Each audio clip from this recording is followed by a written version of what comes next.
Hola, soy Cecilia y en este vídeo os hablaré de la electroforesis, ¿vale? Una de las técnicas más utilizadas en biotecnología, que aprendéis en bachillerato. Bien, en un vídeo anterior os hablé de la PCR, que es una de las técnicas básicas de visualización de ADN. PCR y electroforesis están conectadas porque, por ejemplo, si queremos ver el resultado de una PCR, hay que hacer una electroforesis. Pues bien, hoy me centraré en la electroforesis, que es una técnica utilizada para separar fragmentos de ADN, también otras macromoléculas como ARN y proteínas, por su tamaño. Dice por su tamaño y carga, pero ya veremos que todas las moléculas de ADN tienen la misma carga, por tanto se van a separar por su tamaño. A ver, ¿qué consiste? Bueno, pues aplicamos una corriente a través de un gel, os explicaré cómo se forma el gel, ¿vale? Que contiene moléculas de interés, en este caso, por ejemplo, ADN. Las moléculas de ADN se van a desplazar a través del gel a diferentes direcciones, diferentes velocidades y se irán separando unas de otras a través de por su tamaño. Bien, como todas las moléculas de ADN tienen la misma carga, se van a separar únicamente por su tamaño. De modo que podremos, por un lado, saber cuántos fragmentos diferentes tenemos de ADN en una muestra y a su vez podremos determinar el tamaño de cada fragmento. Ya veremos cómo. Perdonad que soy un poco afónica. Se me ocurre hacer el vídeo hoy, pero es igual. Entonces, ¿cómo se hace un gel? ¿Vale? ¿Qué es un gel? Los geles para separar ADN suelen estar hechos de agarosa. La agarosa es un polisacárido. Cuando la agarosa se calienta en una solución amortiguadora, un buffer, ¿vale? Que básicamente hay un protocolo para hacer soluciones amortiguadoras que amortiguan el pH, ¿vale? Para que no haya cambios de pH que podrían alterar nuestro resultado. Pues, por ejemplo, la agarosa es como en polvo, la añades con una solución amortiguadora, entonces la mezclas bien y tienes un líquido. Cuando la dejas enfriar se forma un gel sólido, que es ligeramente blando, ¿vale? A nivel molecular, el gel es una matriz de moléculas que están unidas por puentes de hidrógeno que forman poros, ¿vale? Entonces, fijaros, aquí tenemos la agarosa en este buffer que hemos elaborado, lo mezclamos bien y le añadimos en un soporte. Aquí sería, por ejemplo, el gel de agarosa a nivel de matriz, ¿vale? Que hay una serie de poros a través de los cuales irán viajando los fragmentos de ADN. Fijaros, aquí ponemos un peine. ¿Por qué ponemos este peine? Bien, porque este peine, ¿vale? Contiene unas muescas, unas ranuras llamadas pozos. Creará unos agujeritos aquí en el ADN, ahí en el gel, donde podremos cargar el ADN, ¿vale? Por tanto, tendremos el gel. Fijaros, añadiremos la solución de agarosa con la solución amortiguadora, añadiremos en este soporte, dejaremos enfriar y se formará un gel alrededor de unos 20 minutos. Ya tendremos formado el gel. Al quitar este peine tendremos el gel con unos agujeritos que se llaman pozos, ¿vale?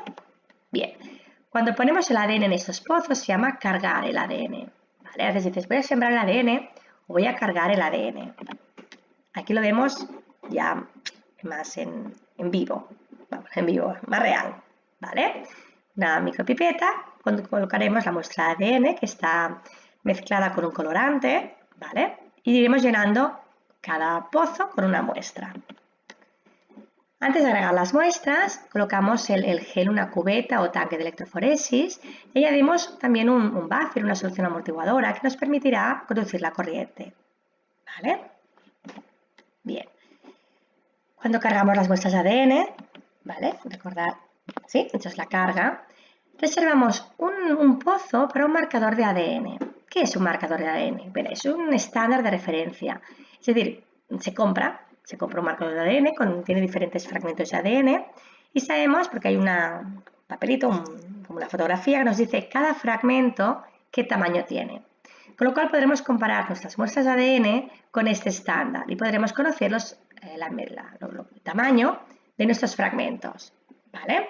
Cuando aplicamos la corriente, el ADN sabéis que es negativo, con lo cual migrará, se desplazará hacia el polo positivo. La fuente de poder se enciende en los fragmentos de ADN y mirará a través del gel, siempre hacia el polo positivo, porque el ADN, debido a su grupo fosfato, tiene carga negativa, ¿vale? Fijaros, si ponemos aquí toda nuestra mezcla, por ejemplo, de una muestra, ¿vale? Tenemos una muestra de ADN con diferentes fragmentos.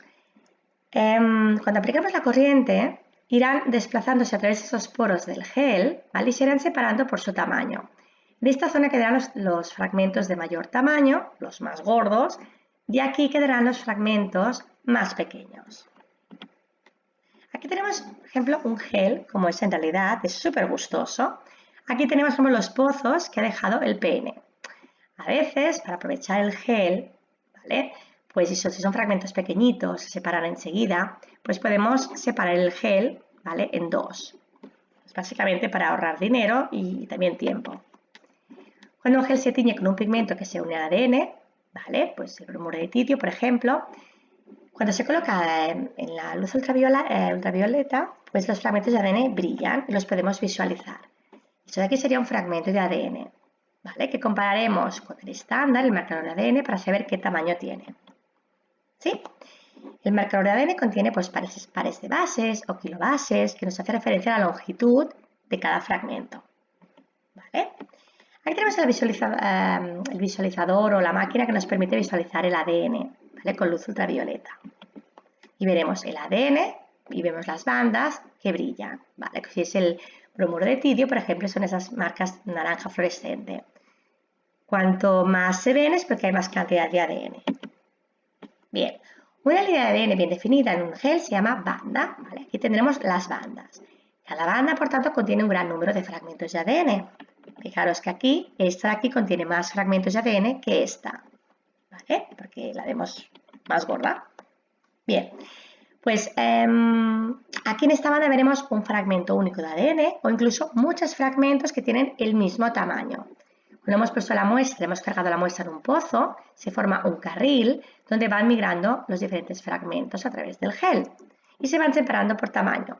Aquí quedarán los más grandes, cerca del polo negativo, ¿sí? Y veremos una banda, esta banda, y aquí habrá los fragmentos más pequeños, cerca del polo positivo, ¿vale? Y veremos esta banda. Vamos a hacer un ejercicio, por ejemplo. Si os diera, por ejemplo, un examen este gel y os preguntara, ¿qué carril? Recordad que cada pozo forma un carril, ¿vale? Tenemos el pozo 1, forma el carril 1, carril 2, 3 y 4. Y siempre reservamos un carril para el estándar, ¿vale? El marcador ADN. Pues bien, si os pregunto, ¿qué fragmento es el más largo? ¿Cuál diríais? Ups, el 1, ¿vale? ¿Cuál fragmento es el más corto? El 2.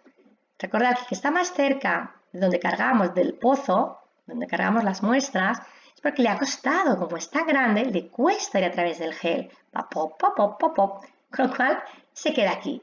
El que es pequeñito, pues que ahora avanza mucho más rápido. ¿Qué carril contiene un fragmento de 1500 pares de bases? Bueno, pues, ¿cuál creéis? Aquí tenemos el estándar y vemos que 1500 pares de bases es esta banda. Pues tiqui, tiqui, tiqui, tiqui, hop, carril 3. El carril 3 contiene dos bandas, una que debe tener unas 2000 aproximadamente pares de bases y esa de 1500. Pero el carril 3 contiene una banda de fragmentos con 1500 pares de bases. ¿Vale? Otro ejercicio. Tenemos aquí estas bandas, por ejemplo, esta banda de aquí. ¿Qué peso molecular tiene? ¿Qué tamaño tiene? Pues la comparamos con el estándar, ¿vale? Vemos el estándar, tiene 6000 pares de bases. Pues aquí, evidentemente, ya sabemos la solución. Y esta de aquí que está en medio, ¿qué diríais? Y esta. Bien. Esta es fácil porque coincide, ¿vale? Perdón, esta banda de ADN. Tenemos nuestra muestra de ADN, ¿vale? Tiene tres bandas. Bien, o sea, tiene tres, digamos, o tres fragmentos de ADN o tres tipos de fragmentos de ADN. O sea, tres diferentes tamaños. Ese tamaño es fácil porque coincide con una banda de nuestro estándar, 6000 pares de bases. Esa de aquí está en medio de 4000 y 3000, por tanto 3500. Y esta entre 2000 y 1000, por tanto unas 1500 o 1400, porque justo está más para aquí. ¿Vale? ¿Sí? Recordad, los fragmentos más grandes están aquí, los más pequeños cerca del electrodo positivo. Bien. En investigaciones forenses y paternidad se utiliza muchísimo la electroforesis. Vamos a ver unos ejemplos. A ver, lo que llamamos el estudio de la huella genética. En investigaciones forenses se puede comparar la huella de ADN, de la huella genética, de una escena de un crimen. Si tenemos una mancha de sangre, un pelo de una escena de un crimen tipo CSI o tipo Criminal Minds, ¿vale? Mentes criminales. Yo soy súper adicta a estas series. Me encantan. Entonces, porque coger una muestra de sangre, un pelo de una escena de un crimen, ¿vale? Que no son de la víctima. Entonces dices, ups, puede ser de sospechoso.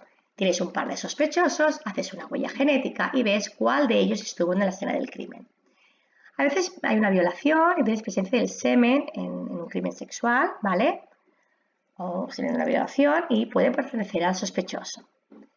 En pruebas de paternidad también se utiliza mucho la electroforesis. Puedes averiguar si un hombre es el padre o no del niño. A veces, pues hay varios candidatos y hay que identificar el padre biológico. O cuántas veces el padre ha fallecido, que pues, un niño quiere cobrar la herencia y dice que es su hijo. Hacen el estudio, ¿vale? La prueba de paternidad a partir de PCR. Bien. En inglés se llama DNA fingerprint o fingerprinting, ¿vale? Es la huella de ADN, es huella genética. Se utiliza para identificar, como os he comentado, un individuo a partir de una muestra pequeñita de ADN, que puede ser un pelo, puede ser una muestra de saliva, puede ser una muestra de sangre, de semen, cualquier fluido corporal. O incluso en las uñas, pues una muestra a veces hay un poquito de piel, porque le has arañado, ¿vale? Has arañado al que te quería violar, por ejemplo. Entonces, ¿cómo se hace? Pues a partir de un perfil único de bandas de su ADN. ¿Qué significa el perfil único de bandas de ADN? Pues esta huella genética que os comentaré. Bien, tenemos un 99,9% del ADN que es idéntico en humanos. ¿Vale? Y tenemos el mismo ADN, sí. Aunque parezca insignificante, ¿vale? Este pequeñito tanto por ciento que es tan pequeñito, significa millones de pares de bases que son diferentes entre dos personas. Y nos ayuda a distinguir una persona de otra. ¿Vale? Las secuencias cortas de entre 10 y 60 pares de bases de longitud, de ADN repetido, que nos proporciona esta variación increíble, ¿vale? Este margen que tenemos aquí de diferencia, se llaman minisatélites. Los minisatélites nos hacen únicos, ¿vale? Se descubrieron en 1980 y a partir de entonces pues, es muy importante la huella genética. Bien. Fijaros que la electroforesis es una parte importante, ¿vale? de este análisis de la huella genética o DNA fingerprint, ¿vale? Hay que hacer la extracción a partir de una muestra de sangre. Hacemos el corte con enzimas de restricción. En el antiguo vídeo, eso he puesto un vídeo también en YouTube, que habla de la PCR, de la PCR. Y os habla de las enzimas de restricción, de la ligasa. Si os lo queréis mirar, adelante, ¿vale? Luego haríamos la electroforesis para visualizar este corte con enzimas de restricción de la muestra de ADN, ¿vale? Y obtendríamos pues, el DNA fingerprint. Sobre esto para que veáis que la electroforesis es esencial en esta técnica, ¿vale? Entonces vamos a analizar, por ejemplo, tenemos el perfil de ADN, bueno, tenemos una prueba de ADN en casos forenses, ¿vale? Vamos a identificar un sospechoso. Imaginaros que tenemos en el carril A siempre hay el estándar, ¿vale? Reservamos siempre recordar un carril, un pozo, para colocar el estándar de ADN, aquel que nos dirá los fragmentos de ADN. Por ejemplo, en el carril A ponemos la prueba del rastro, ¿vale? Tenemos pues, una muestra de sangre en la escena del crimen. Un folículo piloso, ¿vale? Un pelo. ¿Vale? El pelo, si se arranca de raíz, tiene el folículo piloso, tenemos las células y a partir de aquí podemos extraer el ADN. Bien, pues aquí colocamos este folículo piloso que hemos encontrado en la escena del crimen, ¿vale? En el B, el dueño de la casa. Y aquí tenemos en el carril C, y aquí no sé, porque ahí está el carril D, tenemos los dos sospechosos, ¿vale? Ay, perdona, anda, que no, yo también. Ya has hecho el spoiler. Bien, entonces, fijaros el perfil de bandas, ¿vale? Queremos ver quién tiene este perfil de bandas del carril A. Si vemos, aquí tenemos el C. El C sería el candidato más... ¿Vale? O sea, sería un poquito el que estaba en la escena del crimen, ¿vale? Sospechoso tiene coincidencia total con el rastro A. Por tanto, bueno, tiene bastante probabilidad de que sea el asesino o sea el culpable, ¿vale? Otro ejemplo. En este caso tenemos como sangre. Tenemos una muestra de sangre en la escena de un crimen. Tenemos en el carril A la víctima. En el carril B tenemos sangre que está en la escena, pero no sabemos de quién es. No sabemos si pertenece a la víctima o al sospechoso. Tenemos dos posibles sospechosos. Pues alguien los ha visto de la escena del crimen o hay una webcam que, bueno, se muestran allá. Bien, vamos a ver si hay coincidencia de bandas. Tiene que coincidir al 100% en este caso. Fijaros que esta coincide con el D. Esto es la víctima. Dios, queremos ver el B, vale. El B coincide en esta banda, en esta no. Dice, en esta coincide aquí. Dice, aquí con esta y aquí con esta. Fijaros que coincide al 100% es con el C. Con el D, coincide con una banda. Pueden estar emparentados, pero con, digamos, la muestra esa que no tenemos ni idea de quién es, de la víctima, no es, porque fijaros que la víctima no tiene esta banda. Tiene que coincidir al 100%. Por tanto, la muestra que hemos encontrado de sangre en la escena del crimen no es de la víctima, ¿vale? Corresponde al sospechoso C. Fijaros que coincide al 100%, ¿vale? Y el D, como coincide con alguna banda, pues sugiere que hay un parentesco cercano entre ambos. A lo mejor es un primo, ¿vale? Otro caso, por ejemplo, también se utiliza en casos de condena injusta. ¿Es el prisionero culpable? Bueno, tenemos aquí la prueba del rastro, ¿vale? Puede ser, pues sí, un trozo de pelo, sangre, un trozo de tejido de la piel, ¿vale? Aquí en el B tenemos el propietario de la casa y el C, el prisionero, que, bueno, se dijo que era culpable en su momento. Fijaros que no coincide nada. Si no coincide la prueba de rastro al 100%, fijaros, esta banda no coincide. La muestra hemos encontrado en la escena del crimen con el sospechoso, bueno, con el que está en la cárcel. Con lo cual, aquí se coincide, ¿vale? Pero esta no, esta tampoco. Por tanto, no hay una coincidencia 100% suficiente para condenar al sospechoso. Debería ser liberado y buscar otro sospechoso. Recordad que tiene que coincidir al 100% el perfil de ADN, ¿vale? En caso de pruebas de paternidad, fijaros que es un poco diferente porque un hijo tiene 50% del ADN de la madre y 50% del padre.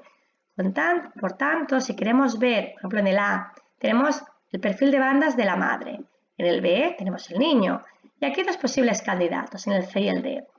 Fijaros que el niño tiene que tener la mitad de bandas de la madre. Fijaros, esta banda pertenece a la madre, esta banda pertenece a la madre, por tanto, esta y esta tienen que coincidir al padre. Fijaros que, ups, aquí tenemos al candidato. En el carril C tenemos al padre, ¿vale? Es decir, esperamos una coincidencia sobre el 50% entre un padre y sus propios hijos, ¿vale? Vale, pues ya está, y he acabado. Pues ya está, si tenéis alguna pregunta, pues me lo decís, cualquier cosa, cualquier crítica, lo que queráis. Y no olvidar de poner un like si os ha gustado, ¿de acuerdo? El feedback positivo siempre va bien. Gracias, hasta la próxima.